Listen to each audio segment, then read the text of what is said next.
Level 4.6 is focused basically on complex zeros and then the fundamental theorem of algebra. Before we talk about the fundamental theorem of algebra, we need a quick refresher on complex numbers. So I know you guys saw these last year, but just in case you forgot, complex numbers are numbers written in the form a plus bi, where a is the real part and b is the imaginary part. So complex numbers is a overall system that includes both real and imaginary. And oftentimes, I know we did set notation before with real numbers. This bold-faced Z is for complex. And if we wanted to write this in set notation, it's the reals and the imaginary numbers. That's how you write real, that's how you write imaginary. So if we put those two together, you get complex. So why do we get complex numbers and where do imaginary numbers come from?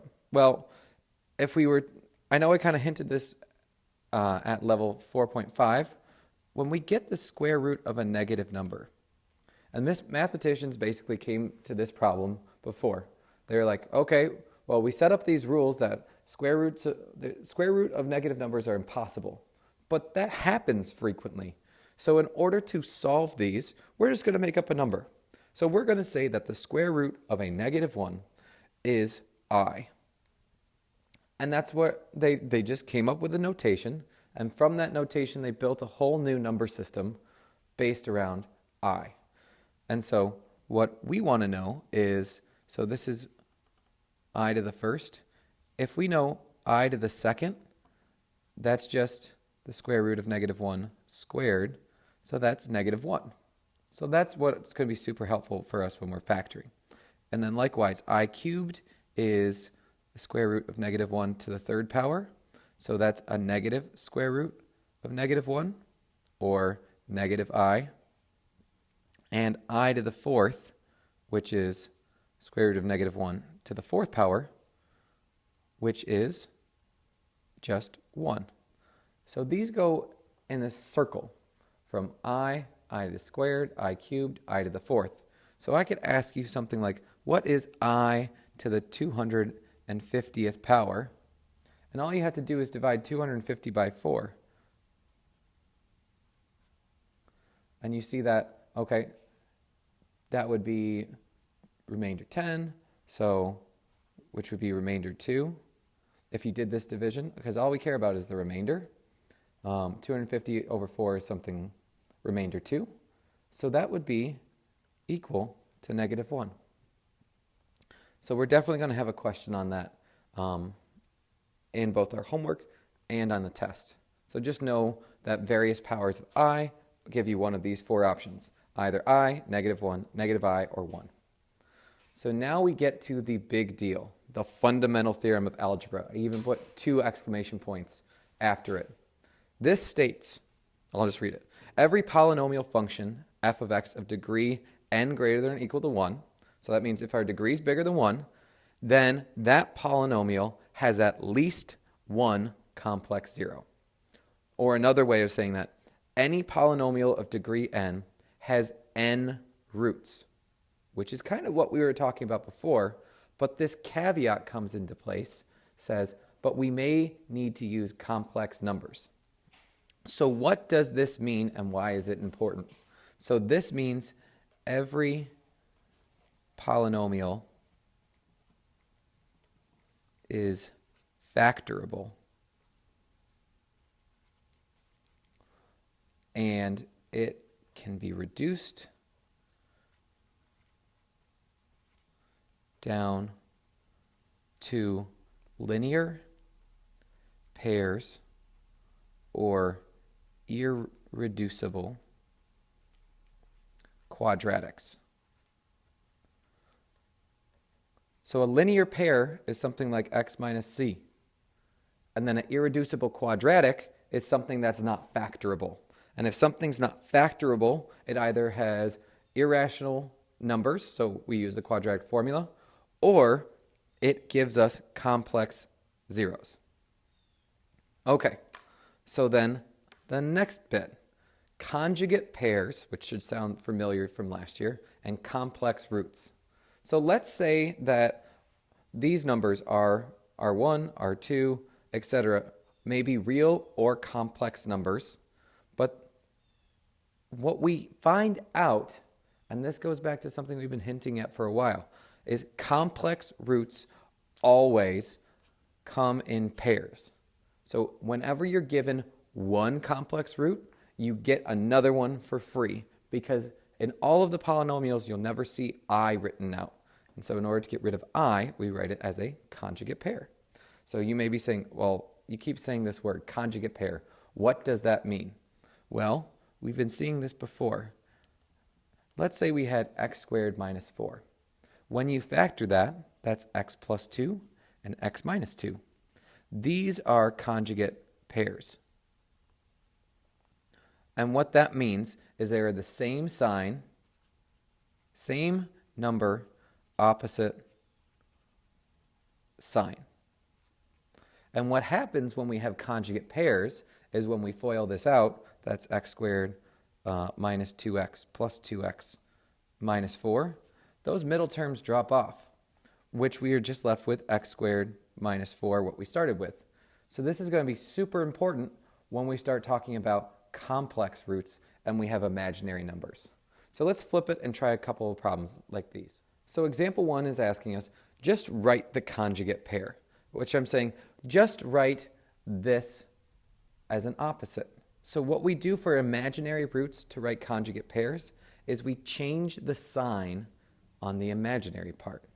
So the conjugate pair for 5i is negative 5i. The conjugate pair for 4 minus 2i is 4 plus 2i. The sign on the 4 doesn't change, the 2i does. For c, the conjugate pair is negative 5 minus 4i. And d, the conjugate pair is 3i. So that's just writing what, if I give you a 0, what is its conjugate pair? Okay? If we take that one step further and we start talking about conjugate pair of each complex root, and when we say root, root is the same thing as saying factor, which is the same thing as saying, well, we've been kind of hinting at zeros. So zeros can be written as roots or factors. Okay? So if we take the same as above, write the conjugate pair of each complex root. So first, let's write it as a root or a factor. So that would be x minus 5i. So then its conjugate pair would be x plus 5i as a root. Okay? How about b? If we write this as a factor, that would be x minus 4 plus 2i, because we changed the signs. So then the conjugate pair would be x minus 4. This stays the same, and then the imaginary part alternates. How about c? So this would be x plus 5 minus 4i, because we changed the signs. So then the complex root would be x plus 5 stays the same, plus 4i. So they alternate when we get down to here. And d, this would be x, there's no real part, just only imaginary, so plus 3i. And then the conjugate pair of d is x minus 3i. So this is writing complex roots out. So we either get no complex roots, or 2 complex roots, or 4 complex roots, or etc. We always have an even number of complex roots in a polynomial. Why is that? Because complex roots always come in pairs. So you will never have one I, or 3 things that have I in it, or 5 things that would have I in it. So we always have pairs of complex roots. So that means if we have degree 1, then we have one real root or factor or 0. If we have 2, that means we either have 2 real roots or we could have 2 complex roots. So that's our 2 real or 0 real and 2 complex. 3, that means we have, if the degree is 3, then we have 3 roots. So that means we either have 3 real roots or 1 real root and 2 complex. If we have 4, then we could have 4 real roots or 2 real roots and 2 complex, or just 4 complex. If this starts sounding familiar, it's just Descartes' rule of signs. So why we always drop the degree down, or why we said it's 5 or 3 or 1, is because we were taking into consideration complex roots without actually addressing complex roots to begin with. So if we have an odd degree, that means we're guaranteed to have at least one real root. Always. So one thing will work, and then possibly you won't be able to factor anything else. So then this corollary, which is kind of important, a corollary means it's kind of an addendum to a theorem, says every polynomial function with real coefficients can be uniquely, which means it's its own thing, factored over the real numbers into products of linear factors or irreducible quadratics. So we always want to simplify down to a quadratic, and then we'll see if we can factor that or not. That's what we said on the front page. And why is this so important? Because everything can be factored.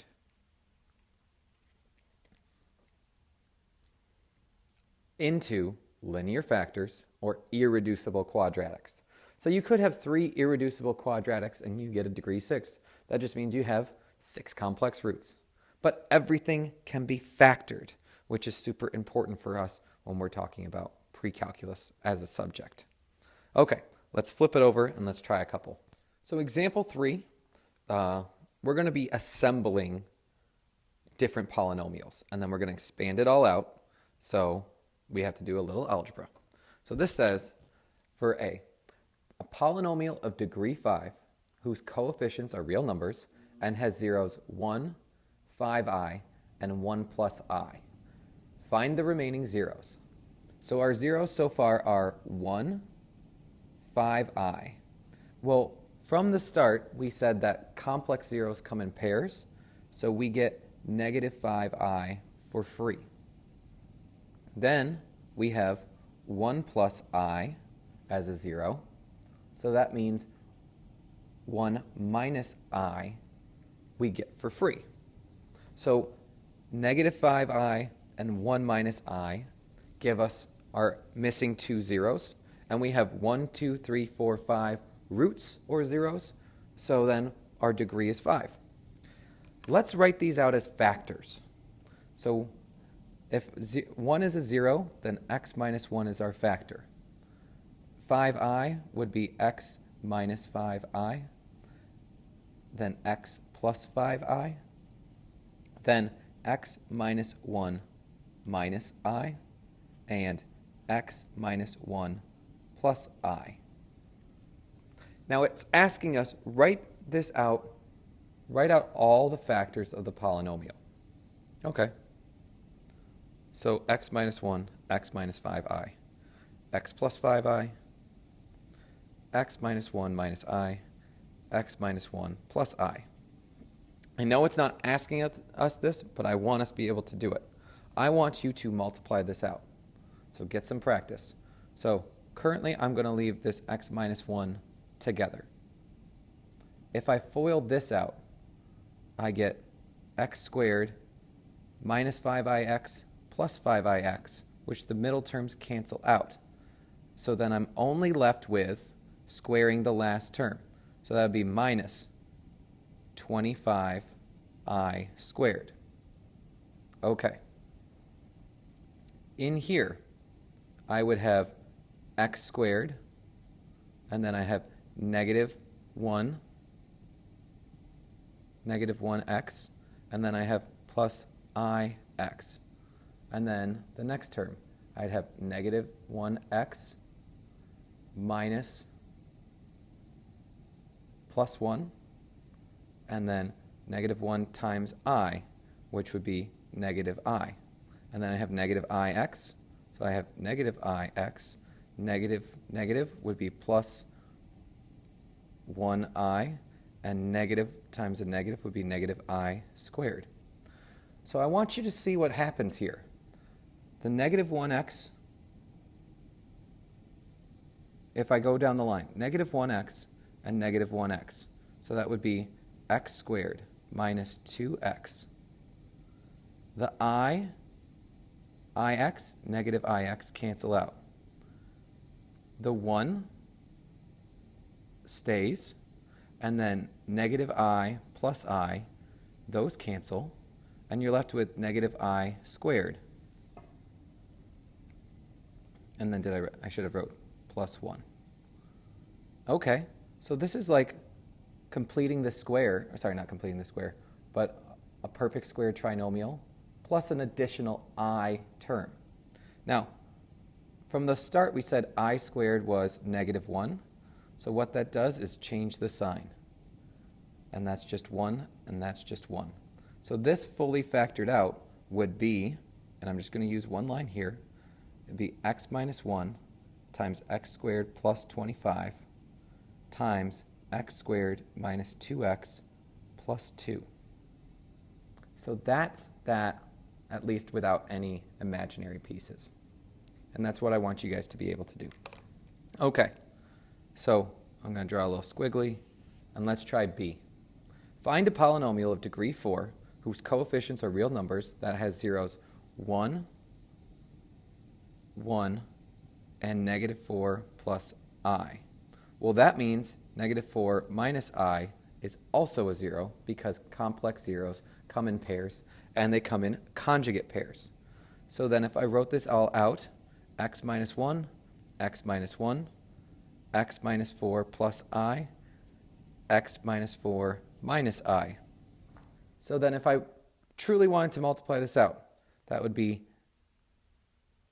x squared minus 2x plus 1. And here we would have x squared minus 8x plus 16 minus I squared. Well, this I squared is just a negative 1, so that changes that to plus 1. So then I have x squared minus 2x plus 1 times x squared minus 8x plus 17. Well, now you just have two polynomials. You can multiply these. So if I did this all out, x squared times x squared gives me x to the 4th. X squared times negative 8x gives me negative 8x cubed. X squared times 17 is plus 17x squared. Negative 2x times negative x squared is negative 2x cubed. Negative 2x times negative 8 is positive 16x squared. Negative 2x times 17 is negative 34x. And then 1 is plus x squared. 1 times negative 8x is negative 8x. And 1 times 17 is 17. So if I added all of this together, and I kept that on the screen, then you'd have x to the 4th minus 10x cubed. 17 is 34x squared. That would be negative 42x plus 17. This is a fully multiplied out polynomial whose zeros are all 4 of these. So example 4, find the complex zeros of the polynomial function. When it's asking for the complex zeros, that's saying find all zeros, both real and imaginary. Okay, so how do we do this? Well, that goes back to, okay, how many sign changes? There's one sign change, so there is one positive 0. If I switch these, I have 1, 2, 3, 3, 1, negative zeros. Okay, so that helps. And then I have a total number of 4. Now I'm going to list out my P's and Q's. So plus or minus factors of 18, which is 1, 2, 3, 6, 9, and 18, all over 1 and 3. So my entire list will be plus or minus 1, 2, 3, 6, 9, 18, 1/3, 2/3, 3/3 is 1, 6/3 is 2, 9/3 is 3, 18/3 is 6. Okay, so this is my list. I want to pick numbers that work, and just to expedite this process, I'm going to say, let's try, I would generally start with 1. I know I could potentially have, I know I have one positive 0, and I have at least one negative 0. So let's try negative 2. If I try negative 2 here, I get 3, 5, 25, 45, negative 18. Let's bring down the 3. Negative 6, that'd be negative 1. That would be 2. That would be 27. Okay, these numbers will get pretty big. That would be negative 54. Okay, that works. So that would be negative 9, which would be 18, which gives me 0. Okay, so I just reduced that down by 1. The next one that I want to try, and this is just for me because I think there's a 3 out of here and I want to get rid of it, I'm going to try positive 1/3. So positive 1/3, bring down the 3, times 1/3 gives me 1. Okay, so that's 0, 0, 27. This looks promising. That gives you 9, which gives you 0. All right, and as we said before, it's asking us to find the complex zeros. So far, x equals negative 2 works, x equals 1/3 works, and the factors of that is x plus 2, and that would be x minus 1/3. So then this is now 3x squared plus 27, and we're setting that equal to 0. So we can divide everything through by 3. We're left with x squared plus 9 equals 0. Now here's the trick. X squared equals a negative 9. We take the square root both sides.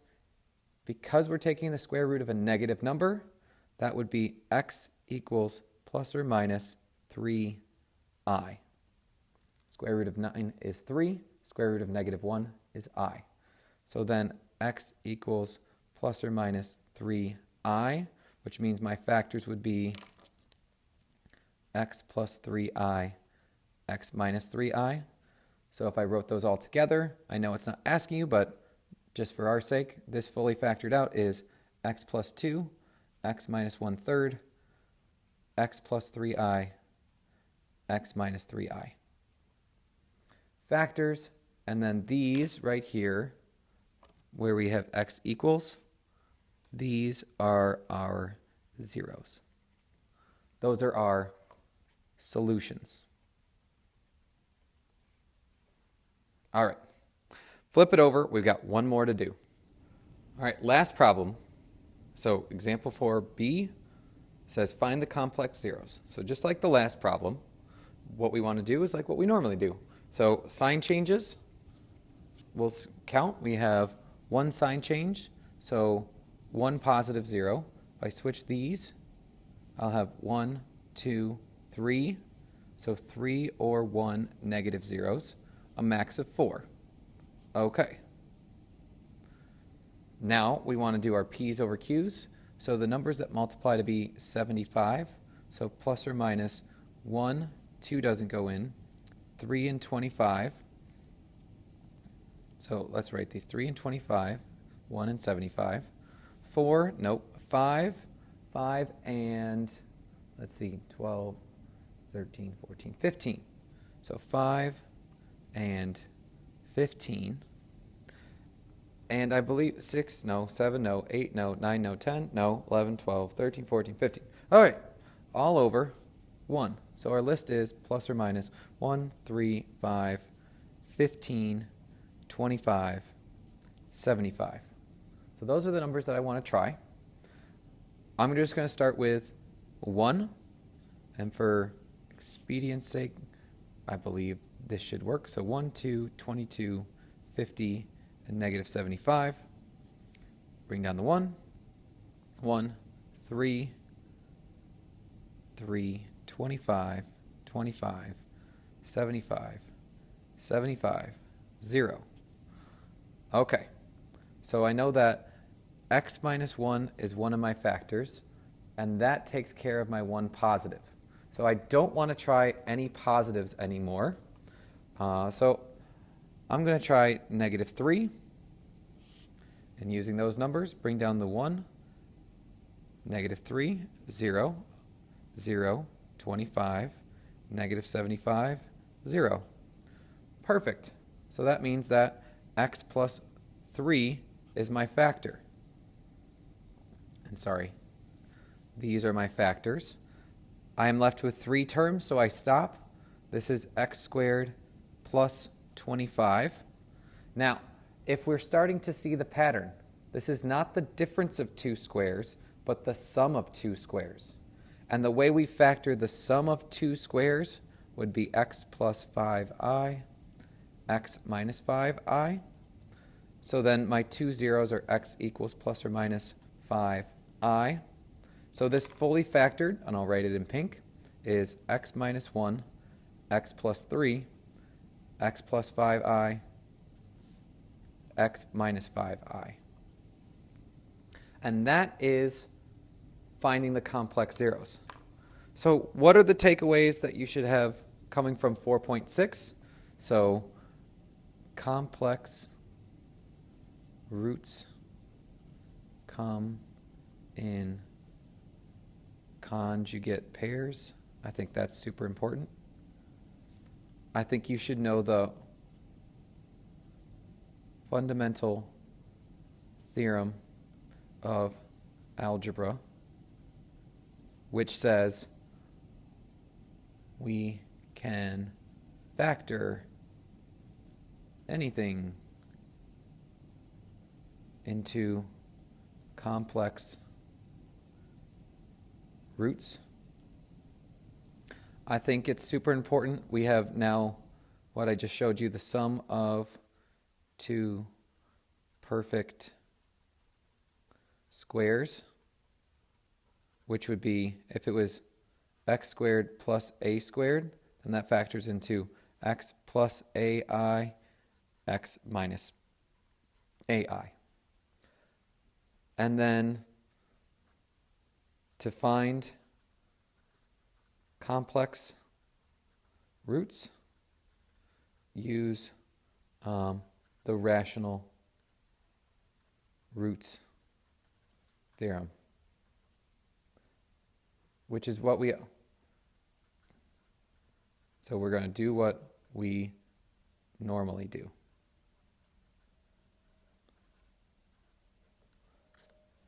And once you do that, once you get down to a quadratic, you can see if you can factor that quadratic. All right, this is going to be your next test. Good luck.